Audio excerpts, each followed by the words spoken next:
Hi guys, I have another one by Julia Donaldson and Axel Scheffler for you, and this one's called Charlie Cook's Favorite Book.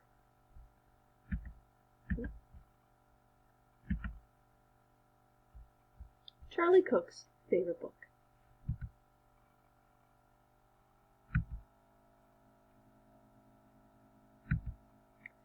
Once upon a time there was a boy called Charlie Cook, who curled up in a cozy chair and read his favorite book about a leaky pirate ship which very nearly sank, and a pirate chief who got the blame and had to walk the plank. The chief swam to an island and went digging with his hook.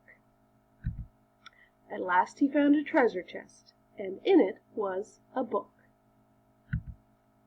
about a girl called Goldilocks and three indignant bears, who cried, "Who's had our porridge? Who's been sitting on our chairs?" They went into the bedroom, and Baby Bear said, "Look, she's in my bed, and what is more, she's got my favorite book." About Sir Percy Pilkington, a bold and fearless knight, who told the dragon, "Wait, I'm not quite ready for the fight. You must hear this one first." And then his armor clanked and shook. Ho, ho, hee, hee, as he read aloud a joke he'd found inside his favorite book. About an oak tree full of birds, each bird had built a nest, and they had a competition to decide which one was best. They chose an owl to judge it, and the winner was a rook, whose nest was lined with pages from his very favorite book. About a girl who saw a flying saucer in the sky.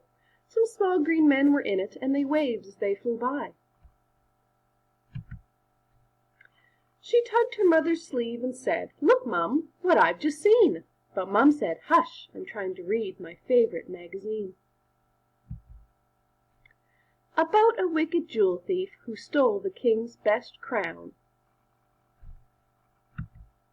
but then gets stuck behind some sheep, which slowed his car right down. The king dialed 999, and soon the cops had caught the crook and flung him into prison, where he read his favorite book about a greedy crocodile who got fed up with fish and went on land to try to find some other kind of dish. He went into a bookshop, and there he grew even greedier while reading on page 90 of a large encyclopedia. About the biggest birthday cake the world had ever seen. A team of royal cake makers had made it for the Queen. The cake was so delicious that a famous spaceman took a slice of it to Jupiter. He also took a book about a ghost who glided round a castle every night, carrying her head and giving everyone a fright. She kept it up till morning, then she found a shady nook and put her head back on again to read her favorite book about a cozy armchair and a boy called Charlie Cook. The end.